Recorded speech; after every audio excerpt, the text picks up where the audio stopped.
Kabajamtoota daawwattoota keenyatiif dhaggeeffattoota keenya dhimma dhibamuu Jawar Mohammad ilaalchisee oduu amma nu qabna. Jawar Mohammad otoo hedduu dhukkubsataa jiru humnaan makiinaa keessa seensisanii mana murtii geessuu isaanii maatiin Jawar Mohammad ibsaniiru. Akka maatiin Jawar Mohammad ibsanitti Jawar Mohammad mana murtiittis dubbachuu hin dandeenye. Kanaaf abbaa murtiitiin yookiin mana murtiitti qilleensa fudhachuun barbaada jedhee akka gaafate maatiin Jawar Mohammad himaniiru. Jawar Mohammad mana murtii akka dhaqu poolisoonni yoo xiqqaate daqiiqaa 30 illee mana murtii ga'uutu sirra jira waan jedhaniif gara mana murtiitti fudhatamuu isaati kan maatiin himan.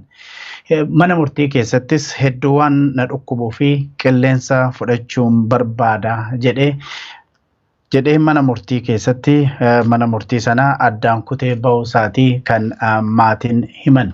Egaa ganama irratti oduu sin dhageessifneeni Jawar Mohammad hedduu dhukkubsachuu akkasumas dubbachuu dadhabuusaa akkasumas fuulli isaa hedduu dhidhiita'uusaa dhaabbatee dubbachuu waan hin dandeenyeef taa'uudhaaf yaalii gochaa akka ture maatiin isaa ibsuun ni yaadatama.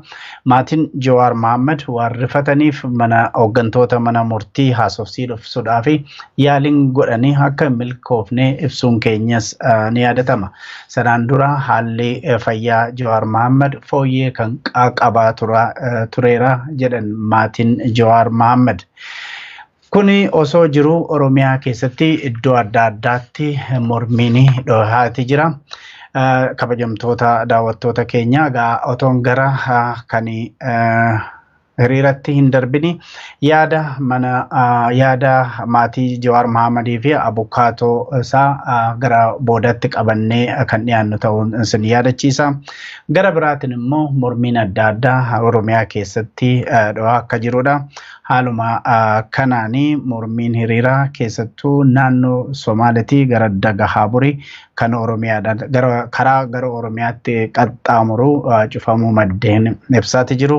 Oromiyaa bakka adda addaatti egaa mormiin kun jabaatee itti fufaa akka jirudha maddeen keenya kan gabaasan. Haala fayyina yookiin fayyaa Jawar Mohammadii fi mormii Oromiyaa keessatti adeemsifamaa jiru hordofnee ammas kan isinii dhiyeessinu ta'a. Anda Janee Guutamaati.